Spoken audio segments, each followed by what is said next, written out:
Hey, HCDA, and today I have another guide for you specifically on how to really start scaling up your factory. As a bit of a sneak preview, this is what your factory is going to look like after we're done today, and yes, we are going to be reopening the shop as well as part of that.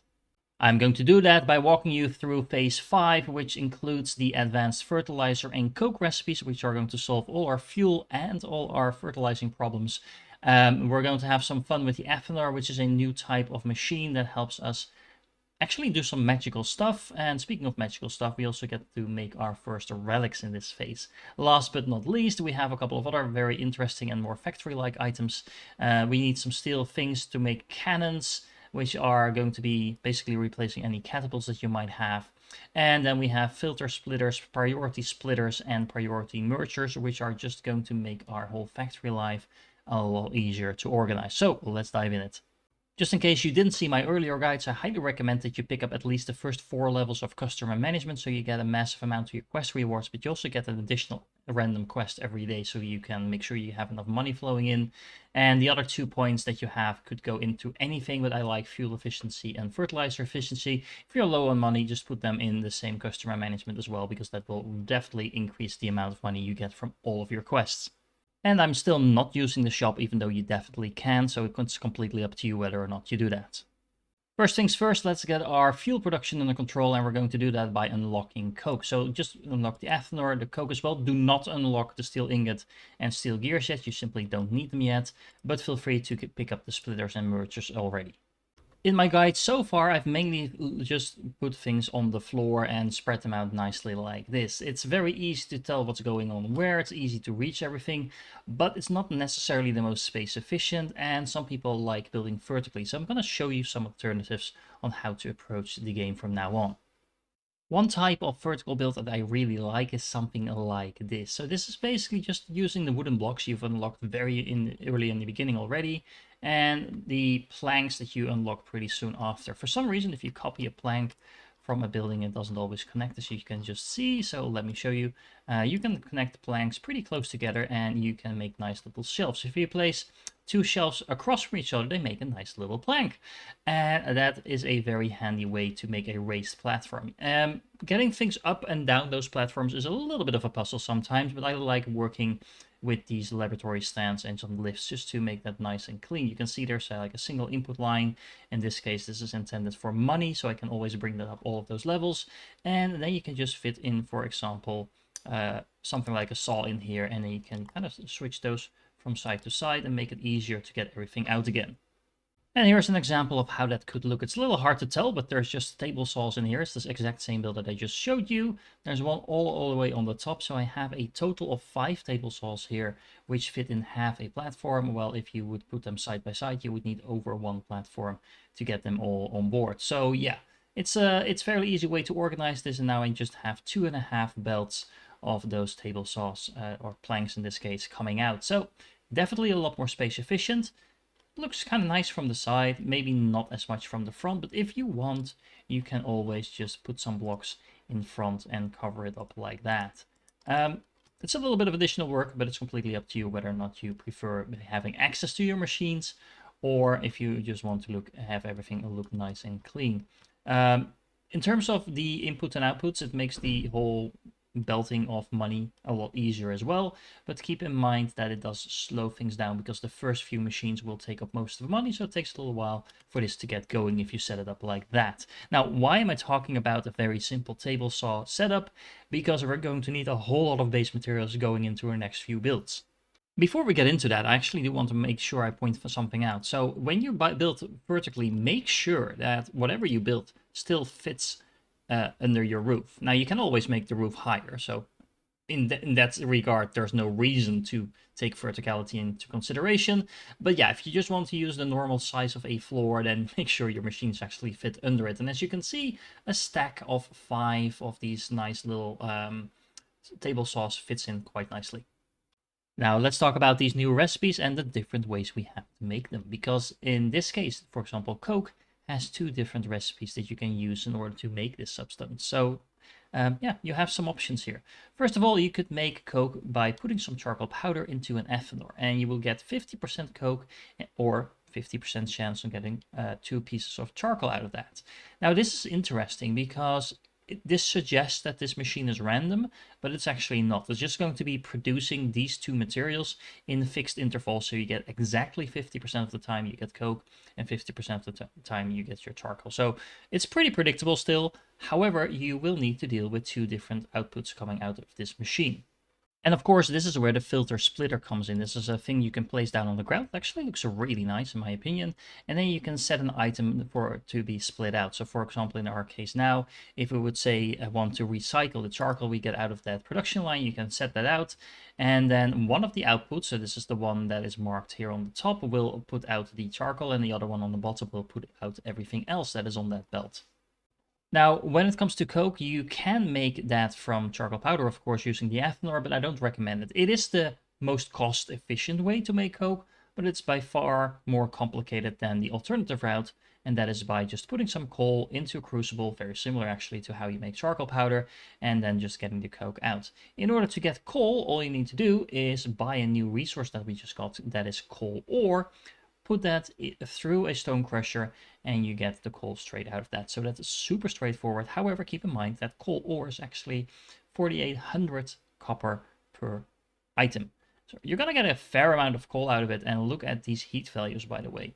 So a single piece of coal already has almost 600 power. Well, it's actually slightly less because it's counting the upgrade that I have, but it's 540 by default. And then what we can actually do is turn that into coke in the 1-to-1 level. Then it goes up to 600 base.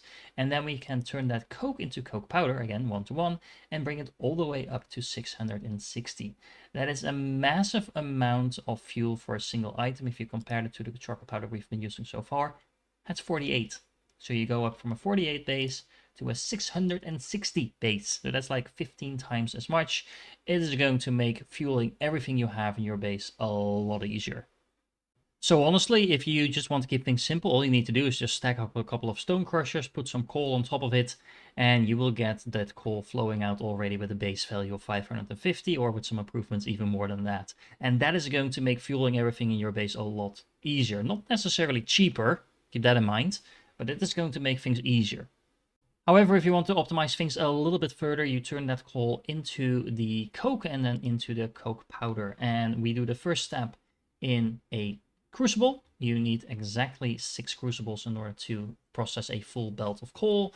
As you can see, I'm bringing in the coal here from the back, and then that's going to go in here. And then from these crucibles all the way in the front, it's going to go into this lift, and this will bring it up to a level where I have a total of 12 grinders. Now I deleted one of the grinders, so there should be one over here as well. That makes it a little easier to tell what's going on. So there's a first line of grinders over here.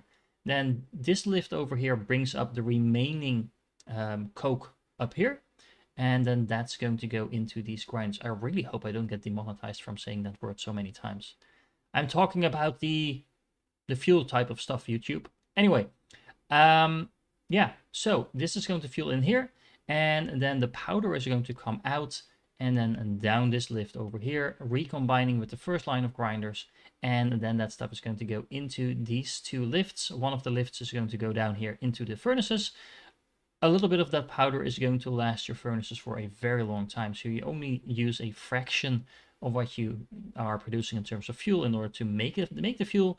And then, of course, we are going to be exporting the remaining fuel through this belt over here, which I am feeding out in the back, because, once again, if you've been following my other guys, you already know this, but just to show you, I make sure that I have my base materials. So that means we have, I can show it to you over here. So we have money, fuel, and fertilizer all in the outside of my base, so I can kind of guide that easily around my base without getting a whole lot of spaghetti in the way.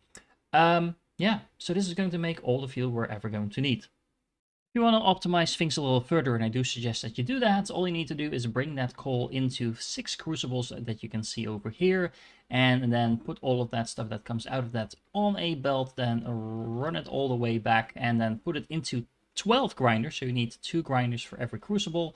I've done that up here, so I brought this line up here, and I'm going to jump up here to show you. There is a belt running in the back over here that is going to then go up here and then go back on top, and that is going to run into these grinders. And remember, you can stack, I should say, grinders on top of each other. So you can have all that output coming down here and then being recombined. And then finally, it's going to go into these two lifts. This first lift is going to go into the furnaces. And then you have the remaining output over here that you can use to fuel whatever you want. Now, this little setup over here, even if you don't have any upgrades, is going to be able to fuel 48 furnaces. Well, I guess technically 46 because you're already using 2. But that's a whole lot of fuel you have on a single belt. And of course, if you need more fuel, just make another one of these builds. However, keep in mind that this thing is going to cost you about 3 silver every minute to run, or a total of about 50 silver per day. That's assuming that you use all of that fuel, which you will not be able to do in the beginning. Just keep in mind, this is a very expensive thing to run, so make sure you have enough silver when you get started. With our fuel situation kind of fixed now, we will turn to fertilizer because that's the other bottleneck we currently have at this phase of the game. Now, advanced fertilizer is super easy to make. All you need is the basic fertilizer that you should already be producing, and then you put some gloom fungus on top of that, put it into assembler, and voila, you have advanced fertilizer. Now look at this. This has a base value of 720 and it can supply 144 per second. If you compare that to the basic one, it's 12 times as fast, and it has a way more nutrition value as well. So it's, generally speaking, it's just a lot more efficient. Now, the gloom fungus itself is a little bit interesting. So actually it's pretty easy to produce. All you need to do is put a rotten log, so which is a new type of material that you can buy, into a table saw, and out will come the gloom fungus already. However, you're also going to get planks as a byproduct, which is interesting because we're going to have to deal with that. But of course, to make that gloom fungus, all we need to do is bring in another stack of these saw machines and then use these portals to bring in the rotten logs rather than the normal logs. And then if we combine that same setup and we make sure everything is going through a filter splitter to split off the gloom shroom, or gloom fungus it's apparently called, but gloom shroom is just a missed opportunity, and the other half is going to poop out the planks, then here we go. That's all we need. So we're going to get a full 4 belts of planks out of this system, as well as a gloom fungus. We're going to deal with the planks in a second, but let's focus on the actual fertilizer first. So we have a build now for the gloom fungus. We already had builds to make, as you can see over here, to make the basic fertilizer. However, I kind of want to update this build as well, because you can see we still have those stone crushers all next to each other over here. This is kind of the flat build. Honestly, nothing wrong with this build to begin with. However, if we want to stack everything up a little bit more, maybe take these assemblers a line up as well, you can definitely do that. Here's my take on a more vertical build of the exact same basic fertilizer setup that we've done before. So you can see here, this is the original one. It's kind of the flat one that doesn't really take the advantage of anything vertical. And here I did try to stack everything on top. So I did the crushers that are stacked here on the side. The assemblers that are here in the front are on top of this build. Stacking up by using these, what are these called again? Let me check out these lab stands. You can put those over the crucibles, and then that's what I've been using here to get them up. But because you still need to deal with lifts and stuff like that, and all of that takes space as well, honestly, you're not saving that much space. You can see it's a little bit less deep, this build, but this build can actually fit on a single tile, while this one can. So all in all, you're not really saving that much space. It depends completely on what you're actually building, because a large part of this build is these furnaces. You can't stack them up for now. So yeah, it really depends on what you like in terms of visuals. Some people will like the more, more factory look of this one. Some people will like the more organic look of this one. It's completely up to you. But just remember, these two builds do exactly the same thing, but they look completely different. And it's completely up to you to experiment with what your preferred style is. Whatever you build you decide to going with, if you combine the two, all you need to do is add in a couple more assemblers to combine the gloom fungus as well as the basic fertilizer. And of course, make sure you feed it back into the nursery. And voila, you now have advanced fertilizer. And to be exact, you have a full belt of this stuff.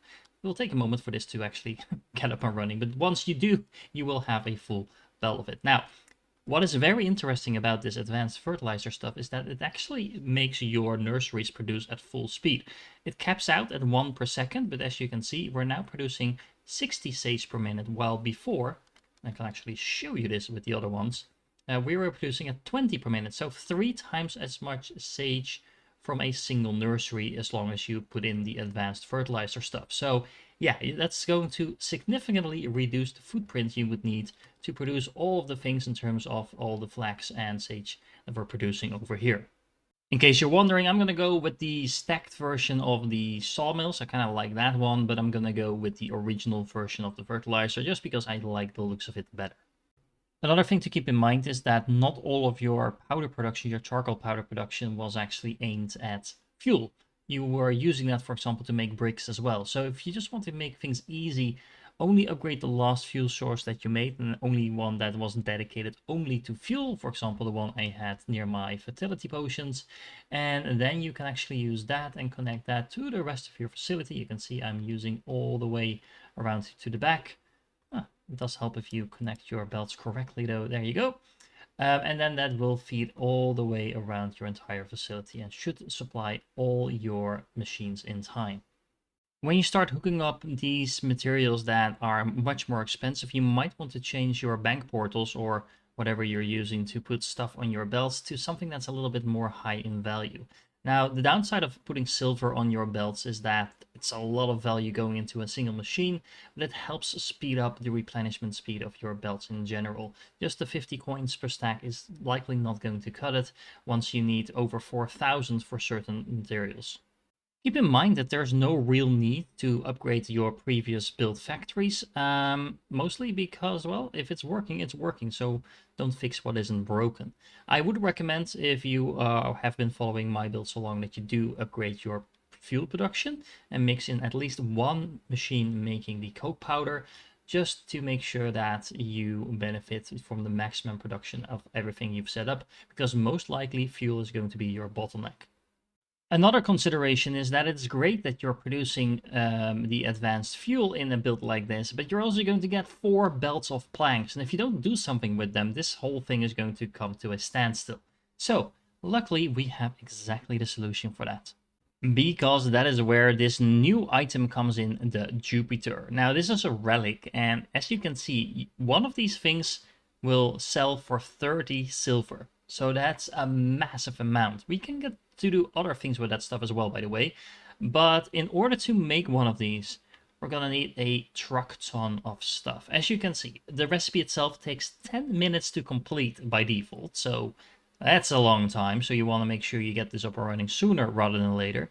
But it's also going to cost you a massive amount of planks, a massive amount of wooden gears, and a massive amount of wooden pulleys, all of which take wood. I mean, this is just planks, but everything else involved also takes planks. So let me lay this out for you. In order to make one Jupiter every 10 minutes, we're gonna need 6 of these nurseries, and it's only 6 assuming we're using the advanced fertilizer. In order to make flax, then we're going to need 18 grinders making the flax into flax fiber, because remember, each of these nurseries is now going to be able to fill an entire belt. So we're going to need 3 of these grinders for every belt. And then we have a total of 6 processors making linen thread. We have another 6 making linen rope. And then we combine that with the output of 2 full belts of planks, so we can start making the wooden pulleys. That's just the pulleys. Then we also need a whole bunch of small wooden gears. That's pretty straightforward to make. We only need a single line of planks coming in actually, but we will need 6 grinders making large wooden gears, and then we need 12 of these processors in order to turn the large wooden gears into the small wooden gears. Then on top of that, we need another 2 belts of planks, and all of that is then to combine it into a single building. This is a new building that we've just unlocked, which is called the Shaper. This thing has 6 belts going in and 1 belt going out, and that is because we will have 1 belt of pulleys coming in, we will have the 3 belts of small wooden gears coming in, and then another 2 belts of just normal planks, and those 6 belts combined will then be able to turn into the Jupiter with this recipe over here. That's a lot of work for just a single item every 10 minutes. But remember, you can produce about 1.5 of those every day. So that's 45 silver coming out of this production line by default. Now, then the trick becomes how to turn this into a somewhat space efficient setup if you don't want to just do it like this, because this works just fine, as I said before. But I'm going to stick with the vertical theme for the moment, and let's see how we can set this up. To give you some further inspiration, you could just go with a build like this, where you take the same layout that I've been using for the crushers and for the table saws, and then build something like this, where you have an input going into 2 processors. You have these little stands that you can put on top of the processors in order for them to be able to carry a belt. I'm splitting off the input over here that you can see that is going to go into this line, into the second 2 processors over here, and then the output of the first processors is going to go over here and recombine with the output from these 2. Then you have 4 of these processors, and then what you can do is just press the right buttons to begin with. There we go. And you could fit that right into a slot like this over here. Now it's giving me an error because I have a few belts here that are sticking out, but you can fit it in and you can build like this just fine. If you take that a bit further, you can do the exact same thing and just enclose everything with a nice little wall. This looks really tight, so you could actually make it a little bit more tight than I've done over here. And yeah, for example, this block over here is going to produce all the wooden gears we need. So I put in all the processors and just put a whole wall around them, and I've used the same layout that you saw before. It gets pretty high, but as I will demonstrate, you can still fit it in a single story. I need a wall for that. There we go. You can still fit it in a single story area. So you can see over here, that's going to fit just fine. And it looks really, really clean. However, there is a problem with this. If you mess up anything in this build, you're going to spend so much time opening it up, rebuilding it again, etc., etc. It is pretty frustrating. So I hope if you go down this route that you're a better builder than I am, because I will admit, while I was building this, I think I took it apart like 4 or 5 times because I just messed up something along the way.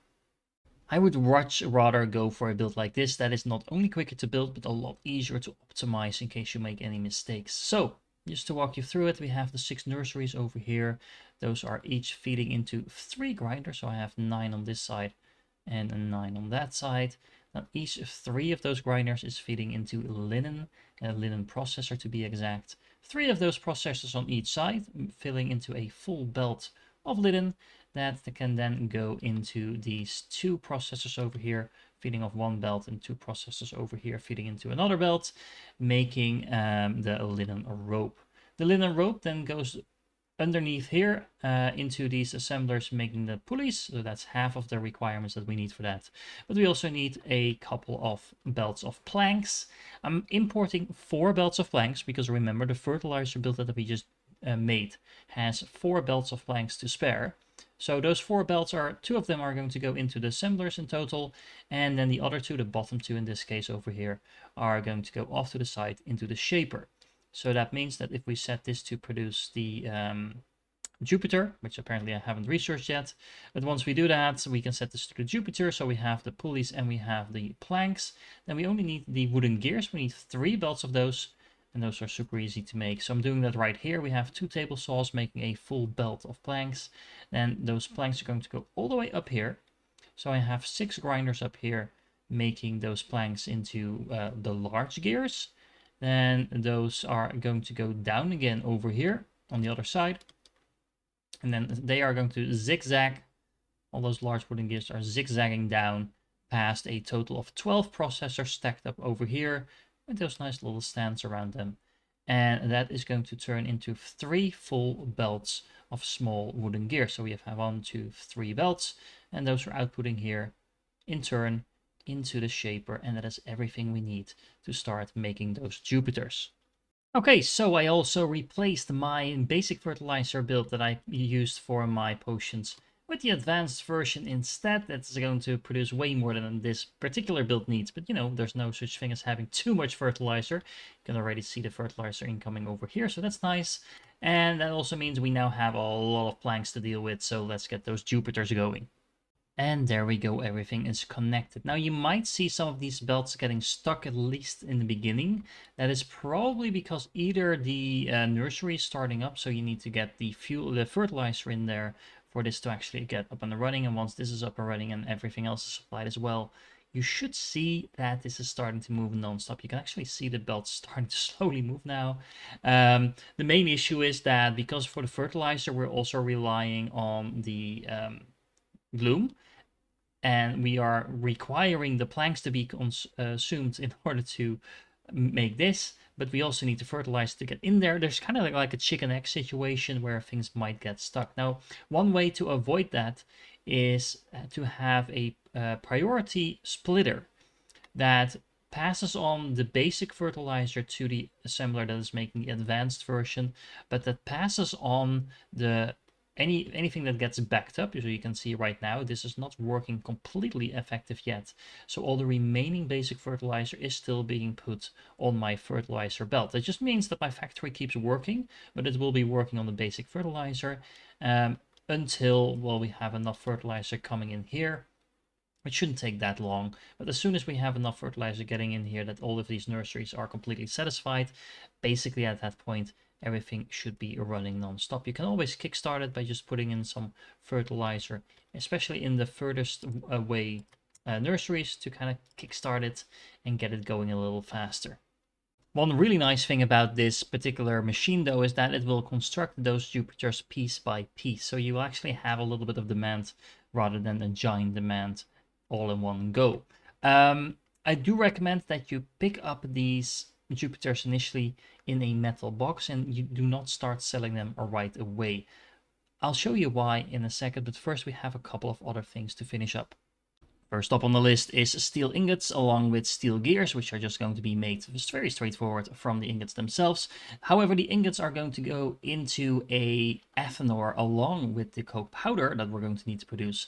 And then we're going to get 25% steel ingots, so that's what we want, but we're also going to get 3/4 of our ingots right back. So those are completely wasted coke powders as well as the fuel that we need to burn that. But it is what it is, and that is going to have to be something we live with. I'm going to make a setup that's producing 15 steel gears per minute and 15 steel ingots per minute if that's what we want. Mostly because scaling it up all the way to a full belt doesn't really make sense, and the ratios turn out really nice if we do it like this. So in order to make steel ingots, we'll need the iron ingots first, and I'm using the exact same setup that I've used in my very first episode as well.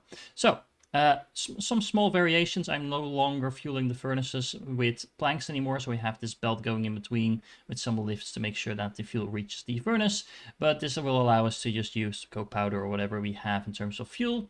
And I've moved the purchasing portal all the way up here so we don't waste as much money on the raw iron sitting on this belt. So that's pretty much the only changes. Everything else is exactly the same, so this will cover our ingot needs.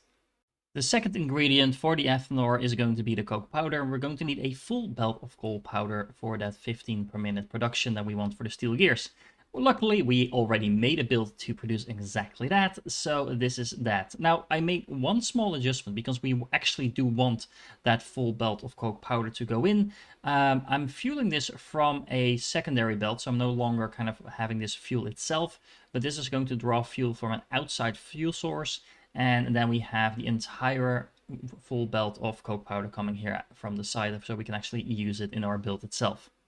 And then last but not least, we will also need 4 ethanors to actually make this stuff. Now, I've made the first part of the setup over here just to show you how this works. So we have 2 inputs. I have each ethanor on its own furnace with a little bit of room in between, so we can have kind of like a bus in between. So we will have one resource going on one belt, one resource on the other, and that's being split on the bottom level or on the top level to these ethanors. Now the ethanors have 2 output ports. You can see this is the blue line and this is the golden line or yellow line.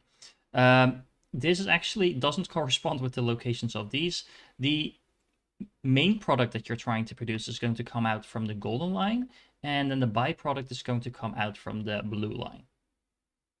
I don't know why the logic is that it sits the other way around in the overview over here, but this is how that is going to work.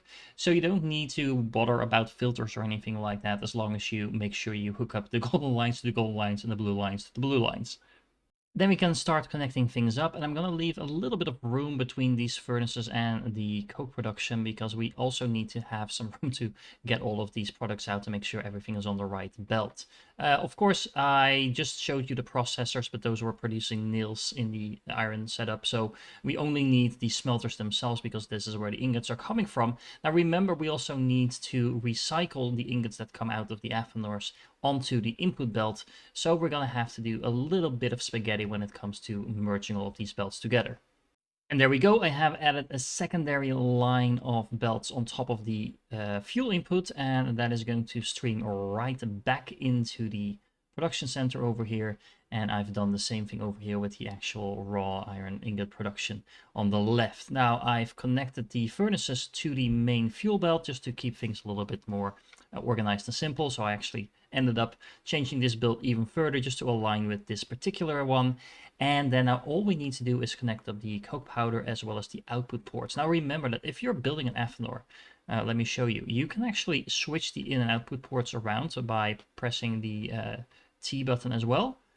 For some reason it doesn't show up on the menu, but you can change the main output port from the left to right, which is important if, like me, you are always happy to keep things completely symmetric.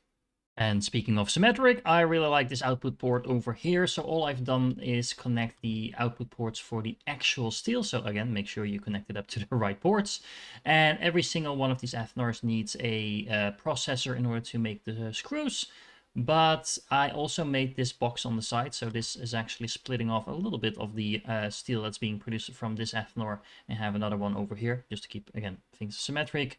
And this is going to be my steel ingot supply. Now, yes, this is going to affect the efficiency of this build, because, well, not everything is going to go through the screw production, but that's not really a problem, because, well, I don't need that much production at this point anyway.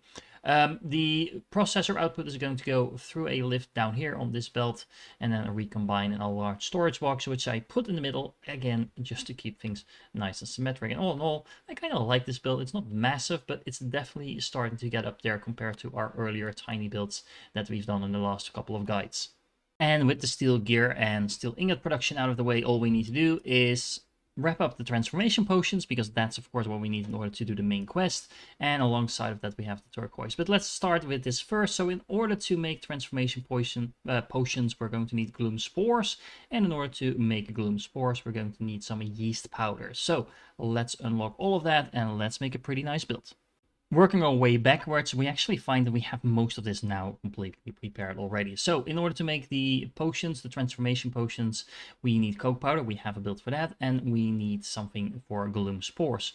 If we look at the recipe for gloom spores, we need gloom fungus, which we already have a build for, but we also need yeast power. So this is actually the only thing we don't have yet. However, if we check out the recipe for yeast power, it turns out we need soap powder and fruit wine. Fruit wine is of course very straightforward to make, and soap powder is going to be made from soap. Now, soap we already have a build for. So if we use all those building blocks we have before, we can fairly easily make this build, even though it's a pretty extensive build altogether. I'm gonna aim for 10 transformation potions per minute, mostly because that again makes the ratios nice, and it also will allow me to use the exact soap build that we've made before, that is going to be producing 20 per minute without upgrades, or 1/3 of a belt, which is exactly what we need.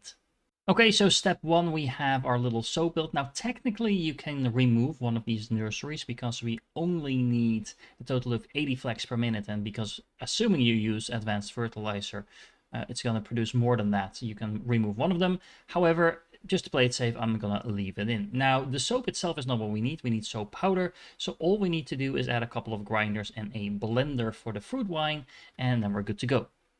And we can keep it really simple, just added a couple of grinders on the same level, feed that into the new blender making the yeast, and then of course we need the nursery, which you can just put in line with everything else we already have. We need 4 extractors to absorb all of the red curry this is going to be producing. Do we need a sphere liquid flask? No, but I just think it looks cool.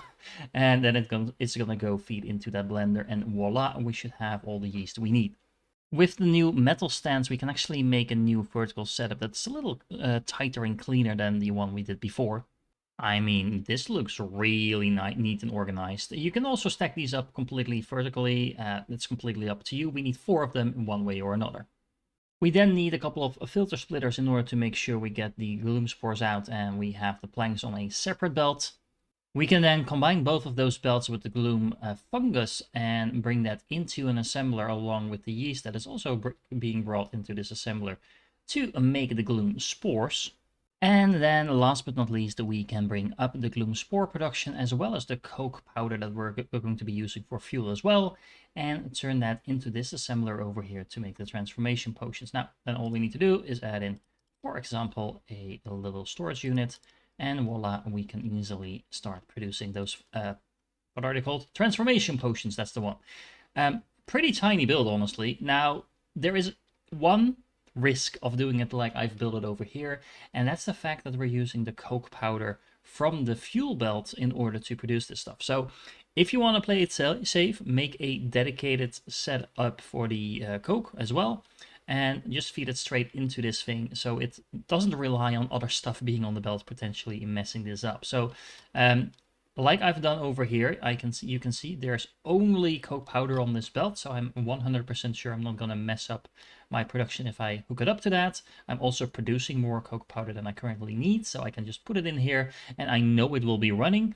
But yeah, once again, if you at some point replace your fuel setup but with something else, then you will need to either redo the setup or at least make it in such a way that it has its own coke powder supply. But for the moment, I think this works just fine. Then there is one final note. We have these 2 belts with planks that we need to do something with, and I'm a little bit lazy in this build. So what I'm going to do is I'm going to put up this trash barrel that we've unlocked quite a while ago, but I haven't really used yet. And what we can do is just put the planks into the thrash barrel, and this will be emptied. Where is it? This will be emptied each night. So there's quite a bit of storage in here, way more than we're producing in this build, and that's all going to be destroyed.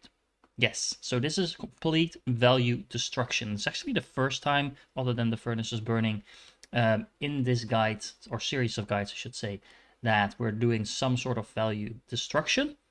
If you want to do something else with this, for example, feed this into another Jupiter build that's just going to run a little bit slower, for example, you could definitely do that. I'm just going to be lazy and do it like this.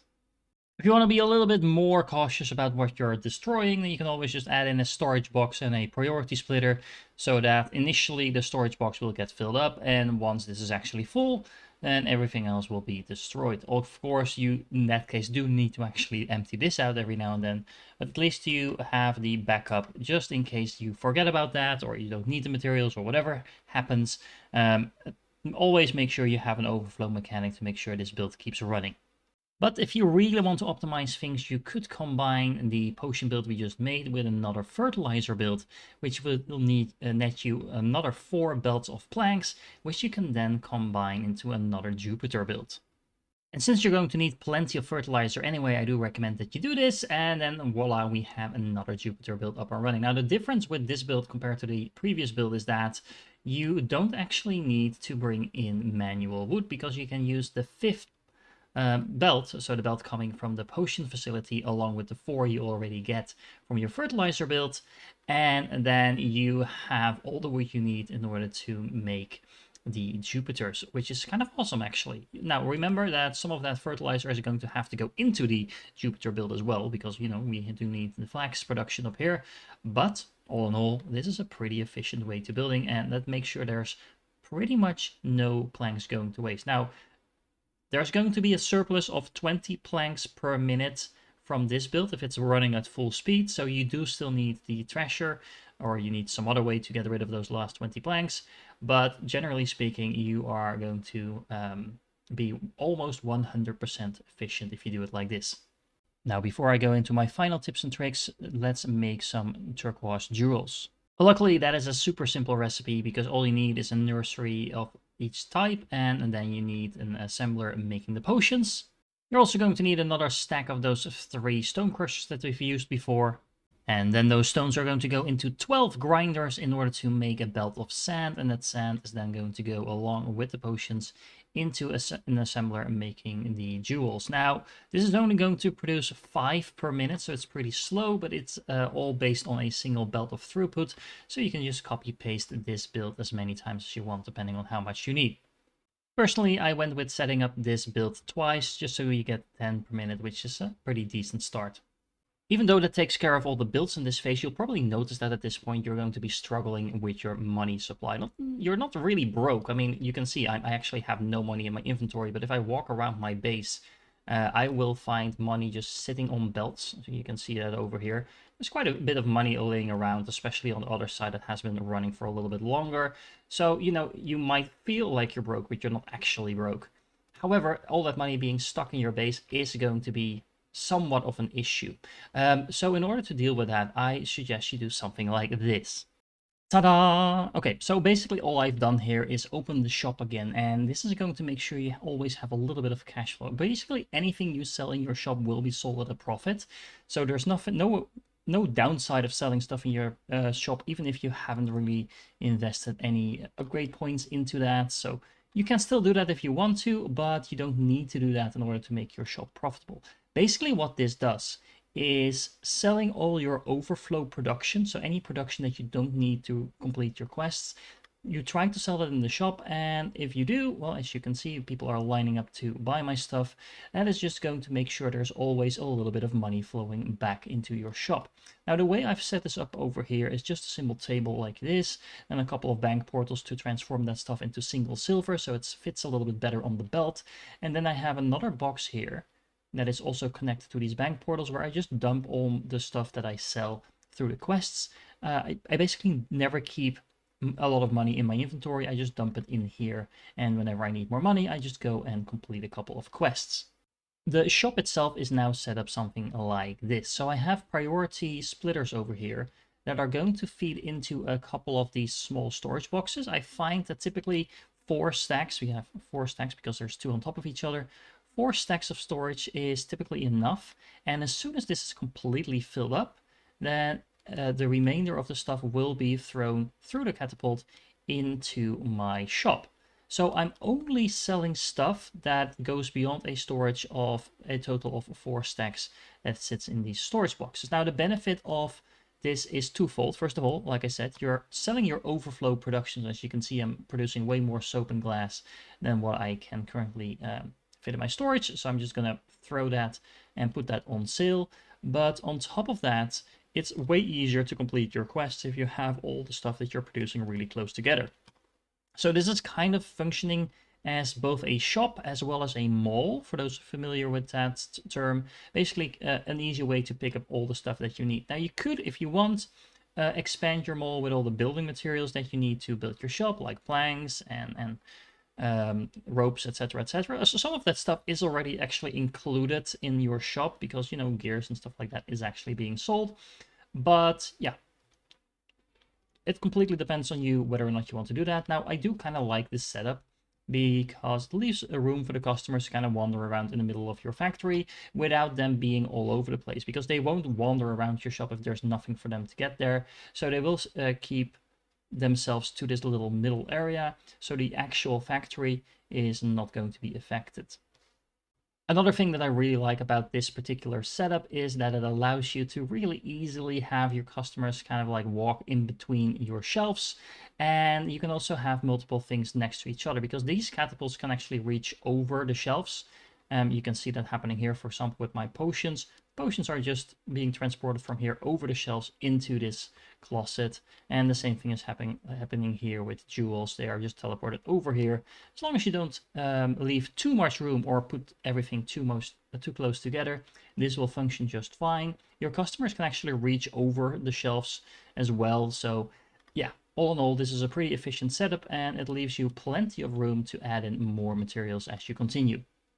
If you want the money flowing into your factory to be even more smooth, you can also set up an entire factory around gloom spores, because that will give you plenty of money. You can actually sell 1600 gloom spores without any upgrades per day for 18 silver each. So yeah, you do the math, that's quite a bit of money every day.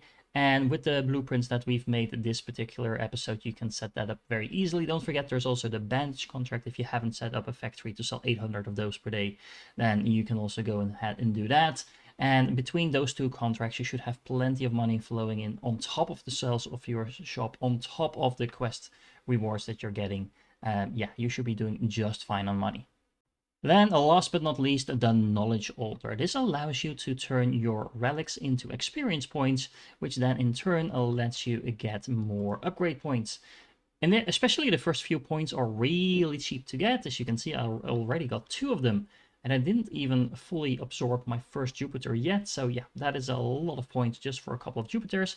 I would recommend hand feeding these for now. This is why they're next to my inbox, so I'm kind of reminded every day that I should check if I am well stocked up on Jupiters, and if I am, then I can just put them in here and get some more experience points. Now, if you really want to min-max this, you could respec your skill points, get the relic knowledge as far up as you can, then do the actual experience point getting from the relics, and then just respec back into whatever you want. That will cost you some money, but it can more than double the value of your relics if you want to, and considering how expensive relics are, that is not the worst thing to do. But even if you don't decide to do that, just getting some of those Jupiters in here and turning them into experience points is going to pay off. I mean, honestly, just getting a few more levels of customer management, for example, is going to bring in so much more money that it's definitely going to be worth it. And remember, at level 8, you get another quest every day. So this is really worth getting the first few points into, so you can really start optimizing your money making.